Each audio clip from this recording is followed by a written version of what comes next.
안녕하세요.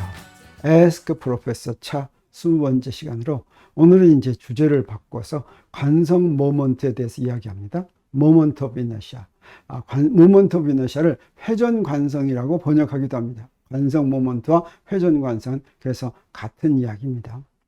관성 모먼트는 회전 운동과 연관되는데, 회전 운동 생각하면 먼저 직선 운동과 원 운동을 구분하는 걸 먼저 시작하는 게 좋습니다. 직선 운동과 원 운동은 물체가 움직이는 경로가 직선인지 원인지에 따라서 구분됩니다. 그래서 직선을 따라서 움직이는 운동은 직선 운동, 원을 따라서 움직이는 운동은 원 운동인데, 병진 운동과 회전 운동은 어떻게 구분하는 것이냐면, 이건 첫 번째로 물체가, 크기를 갖고 있는 물체가 어떻게 움직이느냐가 여기서 관심의 대상입니다. 그래가지고 병진 운동과 회전 운동을 할 때 물체가 움직이는 모습에 따라서 이 둘을 구분합니다. 그래서 먼저 병진 운동을 설명하죠. 병진 운동은 어떤 거냐면 직선을 가지 않아도 좋습니다. 이 크기를 갖는 물체가 이동할 때 그 크기를 갖는 물체의 각 부분들이 이동하는 변이가 모두 똑같은 운동, 이것을 병진 운동이라고 합니다. 여기서 화살표로 그려놨죠. 그래서 화살표로 그려놓은 것을 보면 어떤 부분이냐 다 똑같은 변이로 움직였습니다. 지금 여기서는 직선 운동하는 것만 보였지만, 예를 들어서 손바닥을 이렇게 하고서 이렇게 움직인다면 이건 바로 병진 운동이 되겠어요. 근데 이렇게 움직이면 이게 이제 회전 운동이 되는 것입니다. 그래서 회전 운동은 어떻게 정의하면 좋냐면, 크기를 갖는 물체가 이동할 때 물체의 각 부분의 변이가 전부 같은 운동을 순수한 병진 운동이라고 한다면, 이번엔 이렇게 있는 게 이렇게 움직였습니다. 이렇게 움직이면 어떻습니까? 그 물체의 각 부분들이 전부 변이가 다르죠. 그런데 순수한 회전 운동은 여기서 같은 것이 하나 있습니다. 그게 바로 뭐냐면 회전각이라고 하는 것이에요. 그래서 각 부분의 회전각이 전부 다 같습니다. 이것을 회전 운동이다, 이렇게 이야기할 수가 있습니다. 회전 운동에 대해서는 또 따로 공부를 해야 되는데, 우리가 쭉 지금까지 공부한 것들이 주로 병진 운동에 관한 식들이 많습니다. 그런데 회전 운동에 대해서 공부할 때는 병진 운동에 대한 걸 그대로 갖다 쓰면 됩니다. 식의 모양이, 식의 형태가 똑같습니다. 단지 그것을 기술하는 물리량만 바꿔 쓰면 되는데, 이걸 우리가 번역한다. 병진 운동을 기술하는 물리량을 회전 운동을 기술하는 물리량으로 번역한다, 이렇게 얘기합니다. 여기서 몇 가지 예를 들어보겠어요. 병진 운동과 회전 운동이 있다면, 이 병진 운동을 기술하고 회전 운동을 기술할 때 똑같은 물리량을 사용하는 건 딱 두 가지밖에 없습니다. 그게 바로 뭐냐면 에너지와 시간입니다. 그러니까 시간과 에너지는 병진 운동과 회전 운동에서 똑같이 이용되는데, 에너지에 해당하는, 에너지의 차원을 갖는 운동 에너지, 포텐셜 에너지, 이런 거 다 똑같다고 할 수가 있겠습니다. 그 다음에 여기서 변이가, 위치가 x라고 한다면, 회전 운동에서는 회전 운동의 위치에 해당하는 것이 각이 되겠어요. 그리고 이동할 때 병진 운동에서는 변이가 같다고 그랬죠. 변이가 바로 무엇입니까? 나중 위치에서 처음 위치를 뺀 것이죠. 여기서 회전 운동에서는 이것에 대응하는 것이 회전각인데, 이것은 나중 각에서 처음 각을 뺀 것입니다. 그래서 앞에서 위치에 해당하는 것이 각이니까 변이에서 위치에 해당하는 데다가 이 각을 이렇게 집어넣으면 되겠어요. 그리고 병진 운동을 기술할 때 속도가 있는데, 속도는 무엇입니까? 시간분의 변이죠. 각속도가, 이것에 대응하는 회전 운동의 양이 각속도인데, 각속도는 어떻게 되냐면 시간은 같다 그랬죠. 그래서 시간분의 회전각, 이것이 바로 각속도다, 이렇게 이야기할 수 있습니다. 이런 식으로 번역을 해 나갈 수가 있습니다. 또 하나 더 한다면, 가속도를 한다면 어떻게 됩니까? 가속도는 시간 간격분의 속도 차이죠. 나중 속도에서 처음 속도를 뺀 것입니다. 그러면 이것에 대응하는 회전 운동의 양이 각가속도인데, 각가속도는 뭐라고 얘기하면 되겠습니까? 시간은 똑같은 것이니까 시간 간격. 그 다음에 속도에 대응하는 것이 각속도라고 그랬죠. 그래서 각속도의 차이, 나중 각속도에서 처음 각속도를 뺀 것이 각가속도다, 이렇게 이야기하면 되겠습니다. 그러면 병진 운동을 기술할 때 병진 운동을 지배하는 기본 법칙이 무엇이었냐면 뉴턴의 운동방정식이었죠. 병진 운동에서의 뉴턴의 운동방정식은 F는 ma인데, 회전 운동도 이것과 같은 똑같이 뉴턴의 운동 방정식이라고 부르는 것을 이용을 할 수 있는데 이것도 갖다 쓰면 되겠습니다. 그러면 자, 그래서 회전 운동의 운동 방정식 이렇게 한다고 하면 힘은 어떻습니까? 힘은 굉장히 기본적인 것이니까 회전 운동에서 역시 힘이고, 질량은 어떻습니까? 질량도 굉장히 기본적인 거니까 질량 그대로 갖다 쓰고, 가속도를 각가속도로 바꾸면 회전 운동에 대한 운동 방정식이 나오겠다는 생각이 듭니까? 안 듭니까? 그렇지가 않습니다. 무엇만 안 바뀐다고 그랬어요? 시간과 에너지만 안 바뀐다고 그랬죠. 나머지는 다 바뀝니다. 그래서 병진 운동에서 힘에 대응하는 회전 운동의 양이 무엇인지, 병진 운동에서 질량에 대응하는 회전 운동의 양이 무엇인지를 지금부터 조금 비유로 알아내도록 하겠습니다. 먼저 병진 운동의 질량에 대응하는 회전 운동의 양이 무엇인지를 보겠어요. 이 두 개를 비교할 때 우리 병진 운동과 회전 운동을 똑같이 같은 방법으로 비교할 수 있는 게 하나 있는데, 그게 바로 뭐냐면 원운동입니다. 원운동을 할 때 여기에 지금 화분을 원운동을 시켰어요. 이렇게 원운동을 시키면 이 원운동이 병진 운동을 하면서 원운동을 한 게 되는데, 이 병진 운동의 운동 에너지는 우리 어떻게 되냐면 2분의 mv 제곱이죠. 그랬을 때 이 m이 바로 무엇입니까?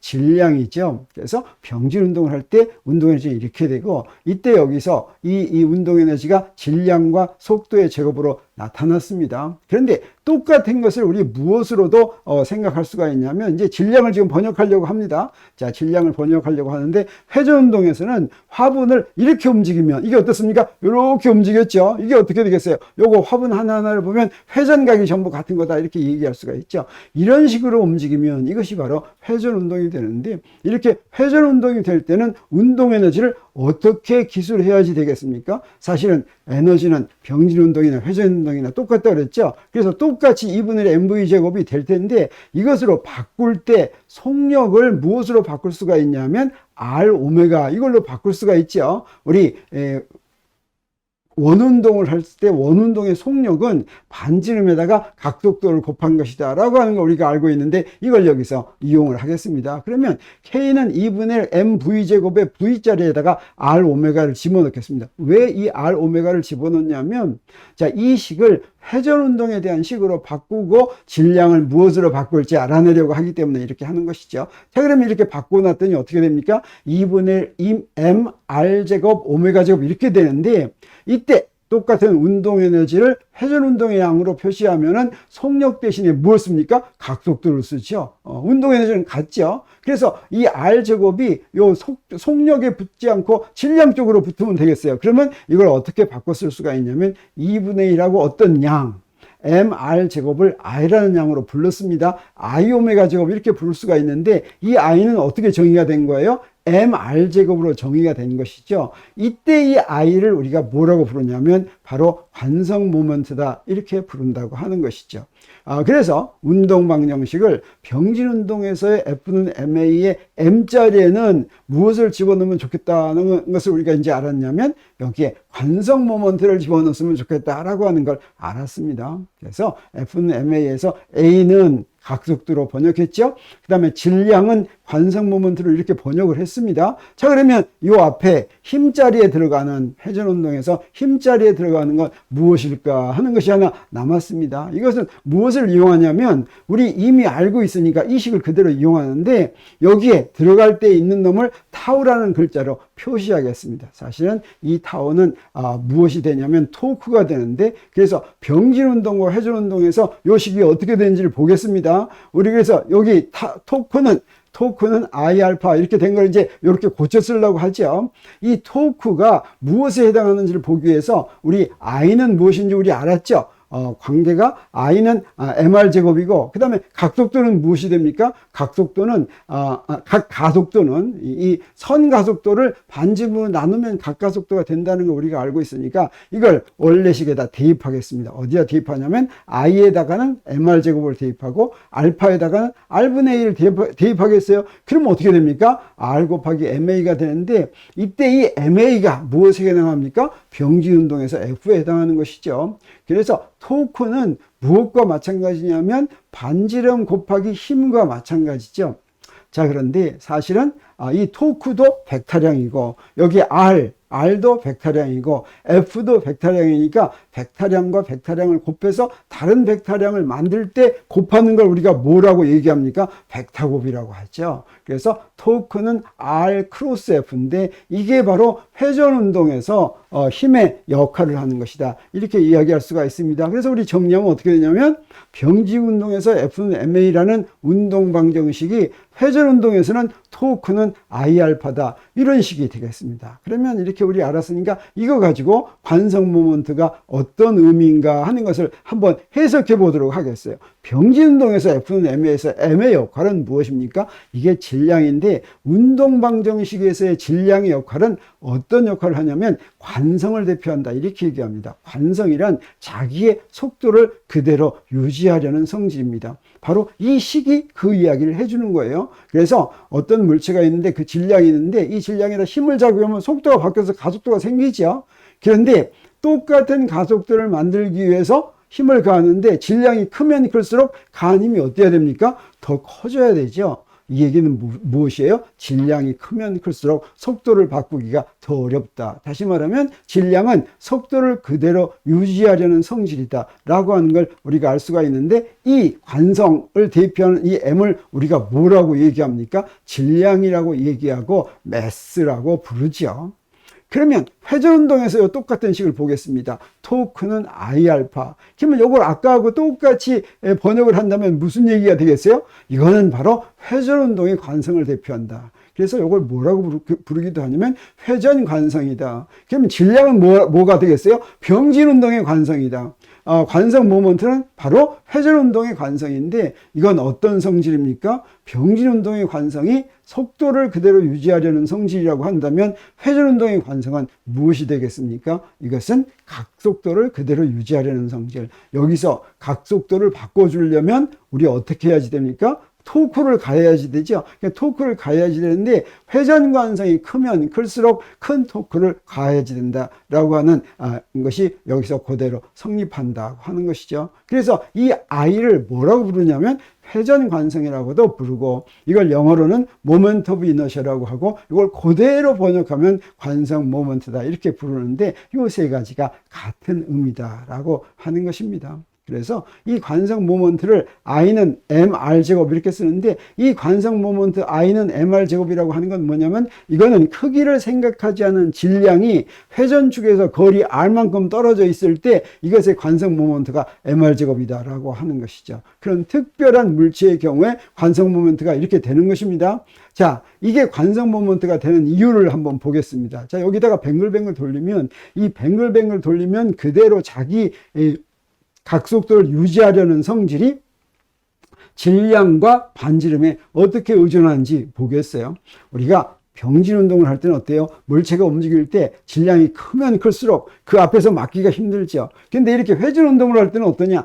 질량이 크면, 물론 질량이 크면 막기가 힘듭니다. 그래서 질량이 크면 클수록 관성 모먼트가 더 커진다라고 하는 걸 우리가 알 수가 있지만 똑같은 질량이더라도 반지름이 크면 어떻게 됩니까? 반지름이 더 회전축에서부터 반지름이 더 커지면 더 커지죠. 그래서 회전관성, 다시 말하면 각속도를 일정하게 유지하려는 성질은 단지 질량에만 의존하는 것이 아니라 질량이 같게 유지되더라도 회전운동하는 반지름이 크면 클수록 어떻습니까? 더 관성 모먼트가 커진다라고 하는 것을 여기서 우리가 느낄 수가 있습니다. 그래서 이 경우에는 우리가 물체가 크기를 고려하지 않고 질량이 작은 부분에 모여 있다고 할 때 관성 모먼트가 이렇게 되는데 이 질량이 큰 물체에 이렇게 퍼져 있으면 어떻게 되냐? 그러면 그 물체의 관성 모먼트를 결정하는 방법이 있습니다. 계산을 해야지 됩니다. 기본은 무엇이냐면 I는 mr 제곱이 바로 기본이 되겠죠. 그래서 그렇게 크기를 갖는 질량이 분포된 물체의 관성 모먼트를 계산하는 방법은 우리 다음 시간에 또 하기로 하겠습니다. 관성 모먼트가 무엇인가 하는 것을 정의하는 거, 그 의미가 무엇인가 하는 게 이제 오늘 첫 번째 시간의 내용이었습니다.